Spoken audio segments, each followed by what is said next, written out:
I'm Teresa Lyson with Business and Community Solutions, and today's topic is de-escalating difficult situations, responding with intention under pressure with Paulette Milewski. Paulette brings energy and 25 plus years of experience in leadership, sales, customer service, and project management, making training workshops interactive and enjoyable.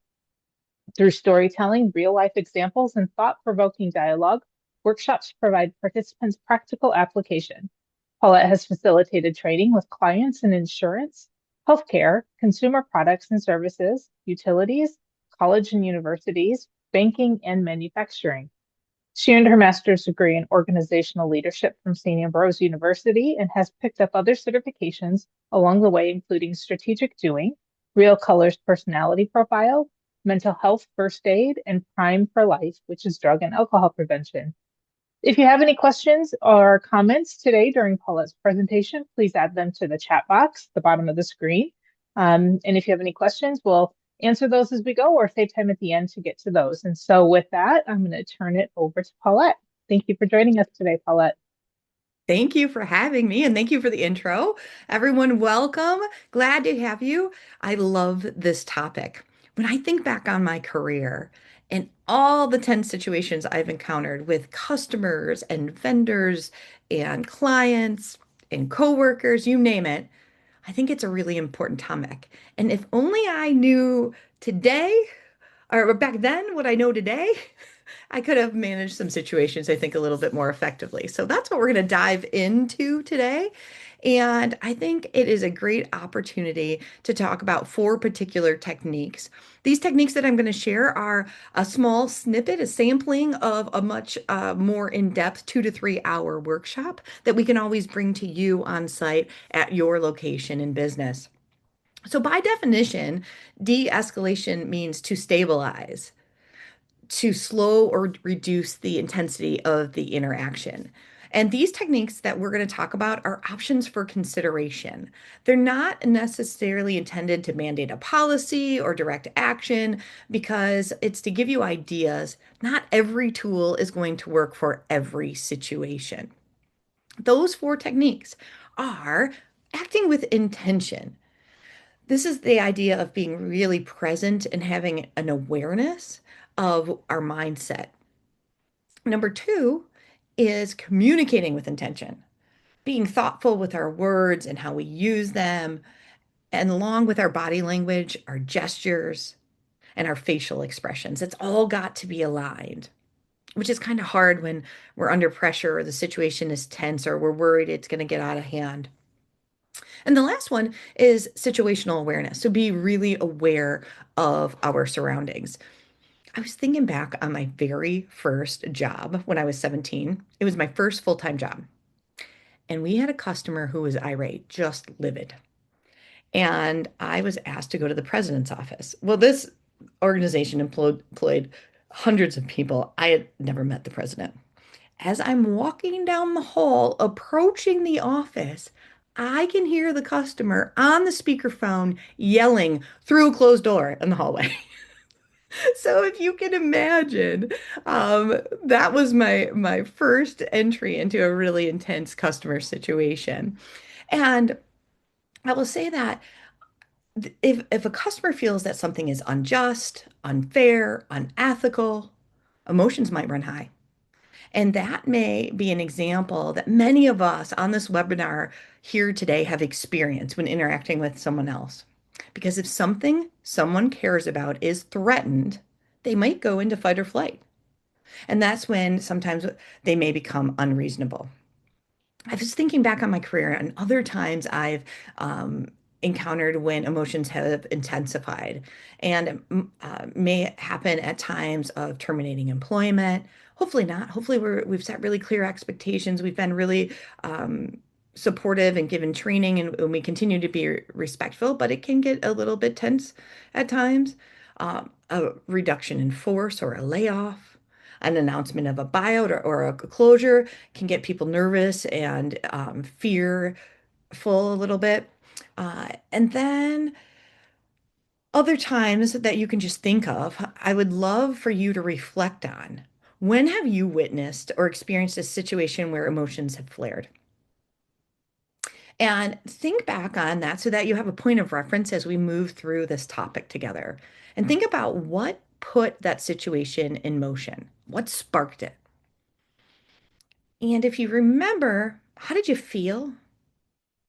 Maybe what perhaps did the other person feel? Were there any actions you took as you think back on this? And then what was the outcome?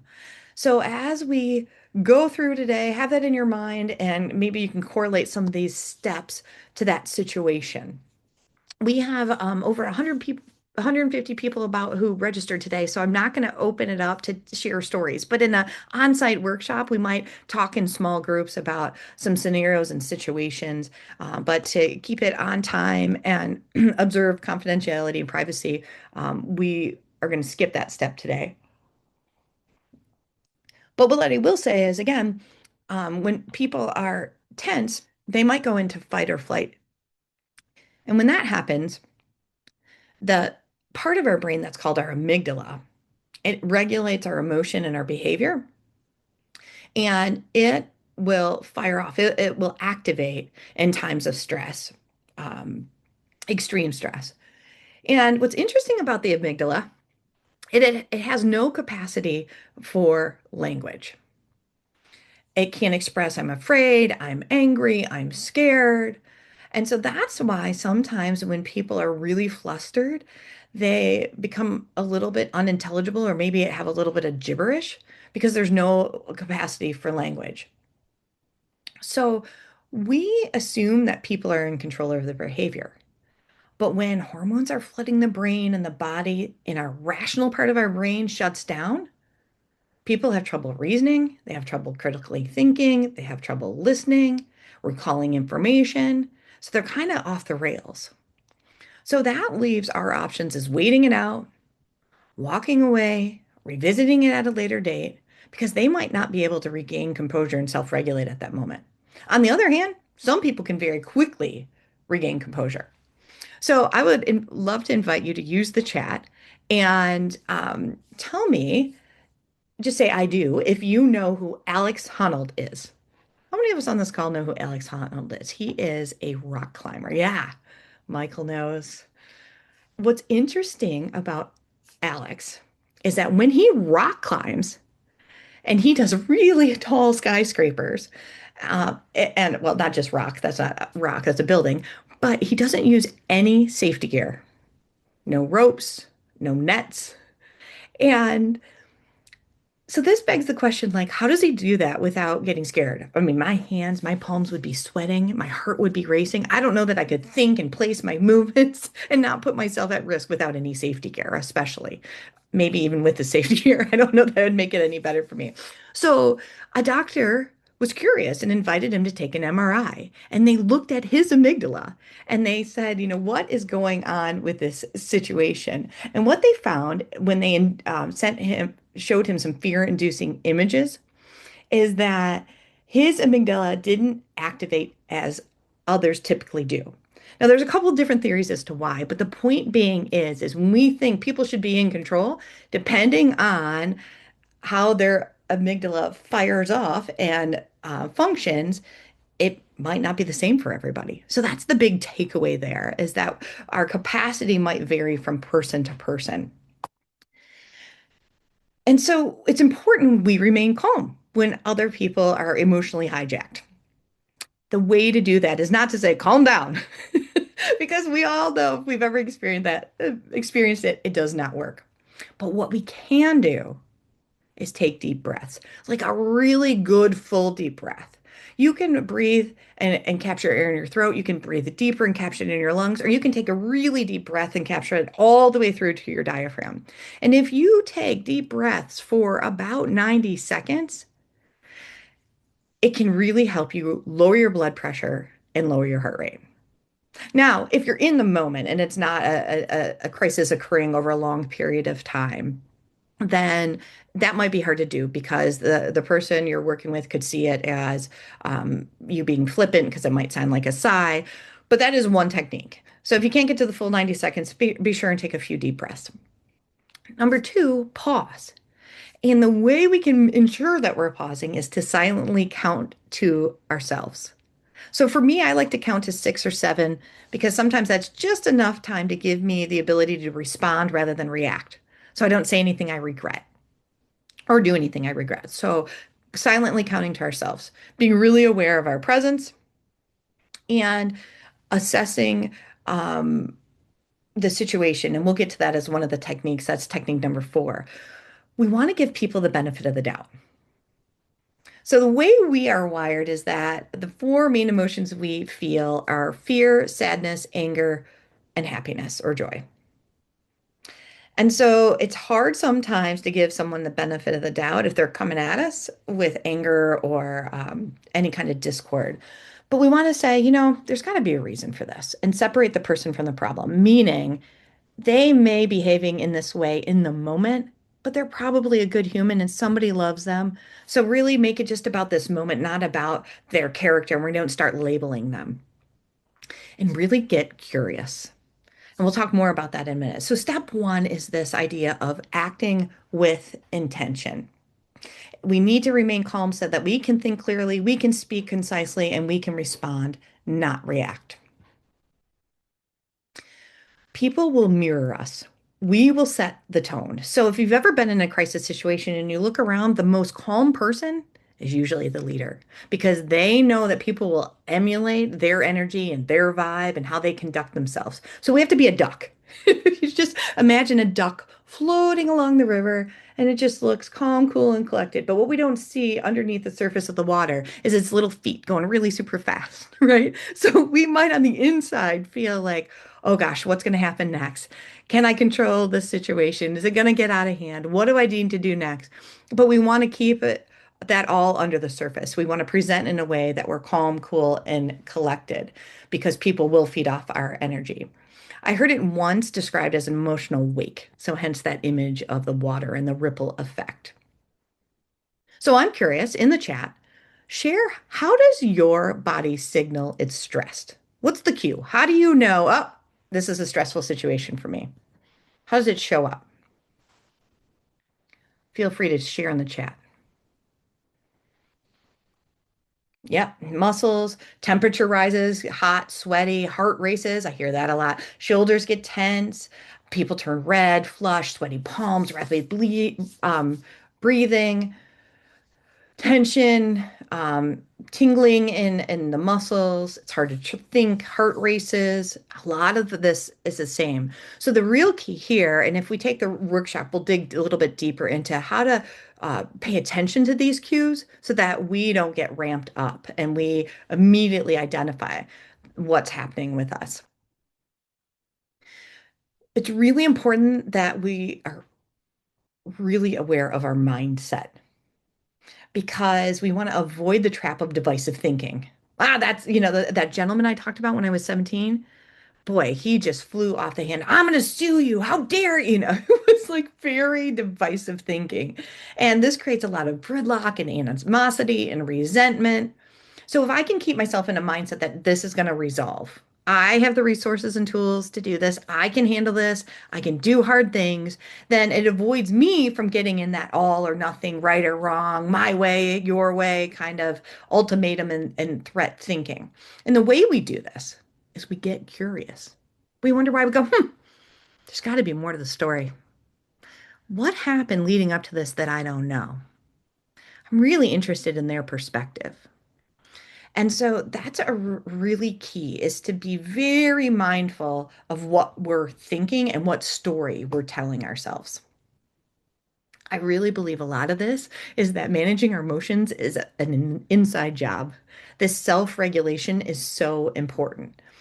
And it's not about ignoring our feelings, but rather channeling them so that it's productive. So we can slow our breathing, lower our voice, slow down our rate of speech, and give ourselves a mental cue. De-escalate first, solve second, right? So first we are naming it to taming it, responding to people's emotions. So something I read that I found interesting recently was a psychologist named George Armitage Miller, and he created Miller's Law. And this is the concept that imagining that what you're hearing is true because it's true from them. Perception may not be fact, but it is their truth.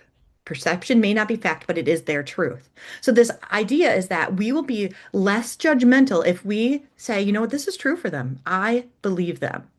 And that helps us um, not judge them and be more aware of our bias and assumptions. And if we name it to and say, you know, that sounds really frustrating. How are you feeling? Man, I'd be upset by that too. I'm sorry that happened. Then people can move to the problem solving because they've addressed their own feelings about it. So the idea is to not judge, to be neutral, and it's not about agreement. Acknowledging how somebody's feeling is not about agreement, but I think sometimes people don't because they're afraid they're going to think that lead the other person to believe that they're in agreement. When really it's saying this is true for you and I see and hear you. So validation. When we are acting with intention, we want to ask ourselves, does this need to be said? Because we don't want to react unnecessarily. When people are stressed or frustrated, the brain shifts into react mode with that amygdala driven rather than thoughtful response. So we want to say, is this helpful? Is it constructive? Is it relevant? So that we can really gauge whether or not it should be said. Because a lot of comments people feel compelled to make are more emotional venting, defensiveness, criticism, and attempts to win. So really, we have to evaluate, does this need to be said? And then, am I the one to say it? Because the messenger is really important. So you might think, should I leave this for the manager to address or the source of the person that they're talking about? Um, you want to make sure that you're not putting any unnecessary tension in the air. So this avoids overstepping, inserting yourself in a conflict that you don't need to. And then we just need to know, does it need to be said now? So it is important to gauge your timing. So these are three things that I literally find myself running through in tense situations. Does it need to be said by me and now? Another thing in terms of acting with intention is asking yourself, you know, how much energy am I going to put into this? How much focus am I going to put onto this? Is it going to matter in 5 days, 5 months, or 5 years? So again, that helps us remain calm because we've convinced ourselves this is something we can manage. So when we get through all of these first steps of acting with an intention, the next thing is communicating with intention. So I came up with this acronym PIVOT because our voice can really make or break a situation. In fact, I read a study at the University of Michigan that said 70% or higher of interpersonal conflict is related to tone of voice. So our voice is so important. So we want to speak slower, slow things down because if people are in a heightened state, they need a little more time to process. We're going to do an exercise on inflection in a minute here, and our volume really matters. What I found is that when you whisper, and I'll do this with a group of people in the room, if I lower my voice, people lean in to listen. So, really being aware of our voice and not matching somebody else if they're elevated. Seems easy sitting in a webinar like this, but in a tense situation, this is going to be really key to not speak loud and fast. And always be respectful. We want to start with I because you can push buttons. It can be very accusatory. And we want to have a tone of compassion and convey empathy. So, quick exercise is I'm going to invite you to tell me what are you interpreting? What do you hear when I emphasize, I put a little punch on a different word when I read the same sentence 3 times? So, how do you interpret it when I say, I know the answer? So, somebody in the chat, what do you think I'm conveying to you? I know the answer.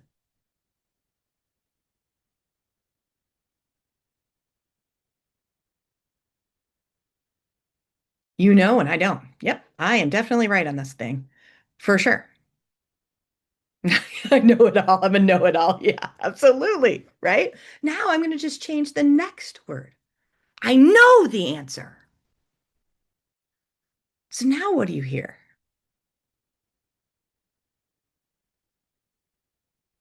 Yeah, I'm excited. I'm surprised. Might that I'm being very confident. I can help. I've got some urgency, right? So now it's not about me, it's about what I know. I'm having a light bulb moment. I love that.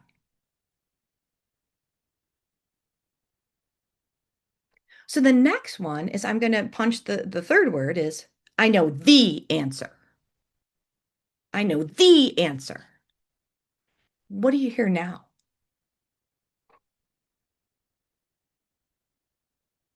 There's only one answer? Yeah, right? Only one truth, only one option. And I'm being really bossy. So we see just in these four little words how I can convey emotion and intention, and how if I accidentally punch the wrong word, it can change the entire meaning. So inflection matters a lot in these situations. If we were to take the full workshop, we dive deeper into each of these. For today's purposes, I'm going to just talk briefly about open language, that it's really important that we be respectful, that we try and start with I, not you. It's not that you can't use you, but we don't want it to be the first word of a sentence. So let's give some examples here of communicating effectively. At the beginning, I said calm down can really push buttons, and not for some, but it's at risk, definitely. So, what would you say instead? If you want to use the chat, is what's another way of saying calm down?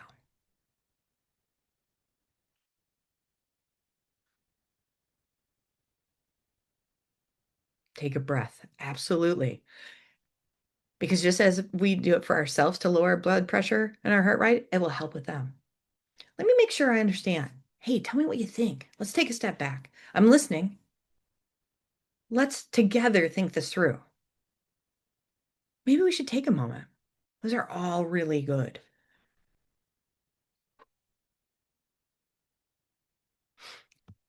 I talked earlier about name it to tame it. When people feel acknowledged, seen, and heard, and that their emotions are being recognized, they can move from an emotional state to a problem solving state. So here I say, you are upset. It appears you are upset. Now, if I'm wrong, they'll tell me, no, I'm not upset. I'm angry. I will now have more information on how to proceed. So it's really a good idea to name the emotion. The next one, I can't help you. Somebody already wrote this one. How can I help you? I want to hear more. Those are good ones too from the last one. But let's say, what else could you say to somebody rather than I can't? Because can't is negative.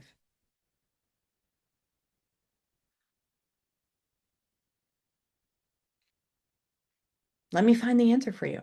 Let's find out who can help. I will find somebody that can help you. Here's what I can do. Absolutely focusing on the positive. Sometimes what I've found is that people, they don't mean impact and intention are two different things. And it might be just simply they can't. They don't have the key to the door. They don't have the password, whatever it might be. They literally can't do it. But by saying that, it can be inflammatory. So we need to find these other great ways that you all are coming up with. How can I support you? What can I do? Or I once made the mistake of saying, I know how you feel. And I was met with some pretty intense, no, you don't. How could you ever know how I feel? You've never been in this situation. And they were right. What I was trying to do was be compassionate. So again, intention and impact are not always aligned. So what are some other ways we could say, I know how you feel?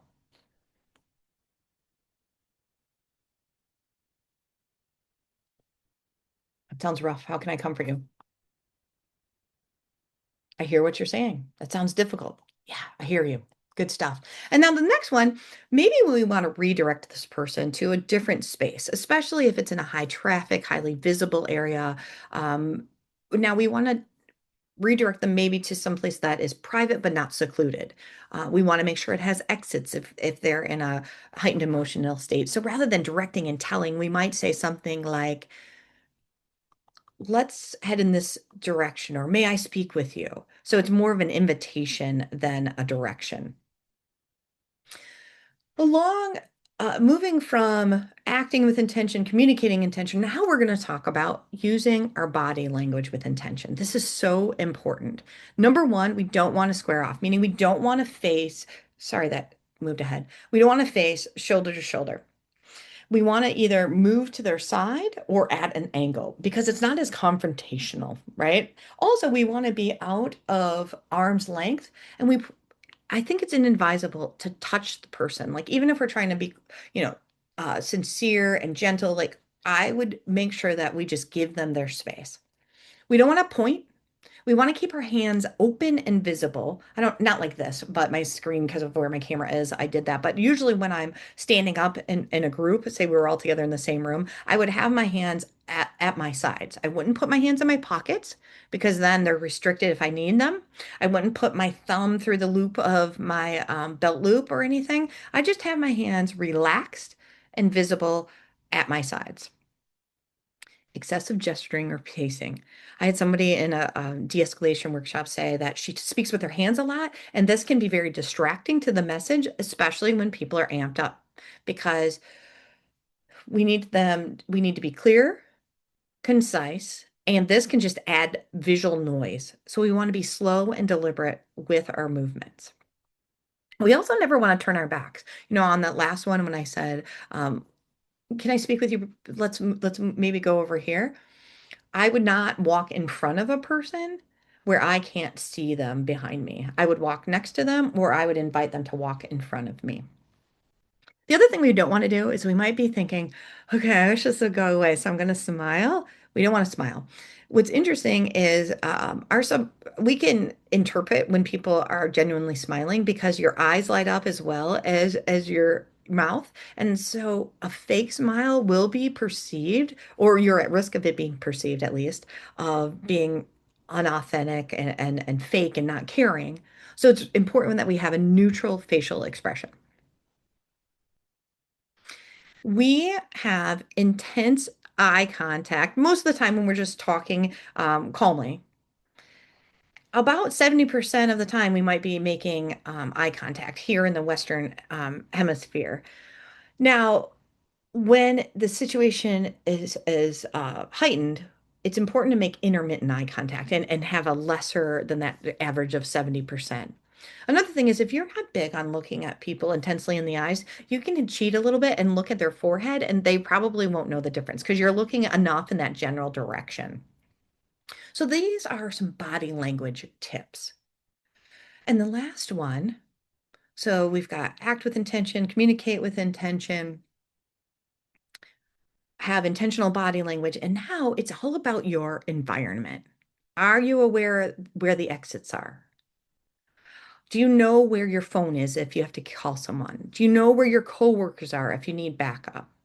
And some settings, depending on if it's healthcare or utilities or um, finance, there'll be buttons to press and get some backup. Really make sense of what you see and hear.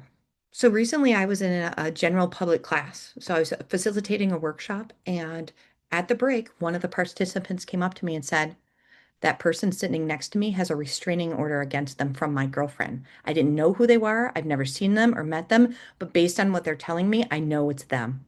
And I'm very uncomfortable right now. But as they're talking, they're keeping a very even tone, but they're shifting their weight and they're talking very fast.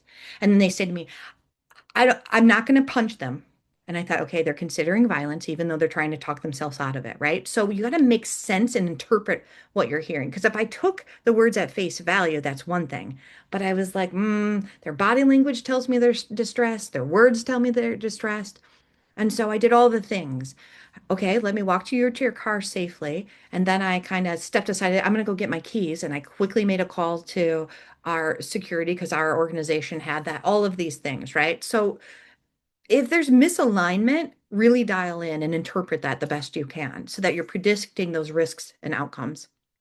And make sure that we're helping them protect their dignity and being respectful as we can. So if it's private and confidential, try and make sure that we can move to another location, speak in a lower voice, write it down, all of those things.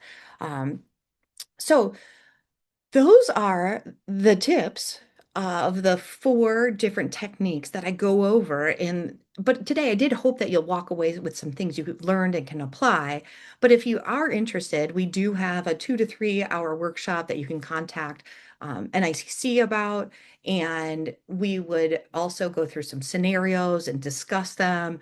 And we'd practice using these techniques. We'd take a deeper dive. We do some on listening. So there's a lot more to this, but these were the key points that I thought if I only had 30 minutes that I could share with you. I also facilitate on sales workshops, customer service, and leadership. So if there's anything more I can provide for you, please contact us. And thanks for your time today. Before you go, I would love for you to say one word about our half hour together of what was your experience today? Thank you. It's 2 words. Just kidding, Audra. Thank you. You are very welcome. But I love people to describe it like interesting, great word, enlightening, helpful, intentional.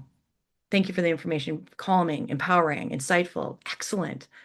Love the feedback. Thank you. With so many of you online, it's good to get a pulse of what your experience was like. So thanks for being here. Go forward serving others and keeping your workplaces safe and supportive. Thank you, Paulette. Oh, I like that word empowering. You gave us so many different techniques to use that we can, um, depending on, personalities and situation, can empower yourself with handling it in the best way possible. So thank you very much. Like Paulette said, this is just a snippet of her wonderful session that she has, along with many others that she provides for us. So if you are interested in learning more from Paulette on this topic or any others, please reach out to any of us here at NICC and we can get that conversation started. We appreciate you taking your time today to learn with Paulette and NICC.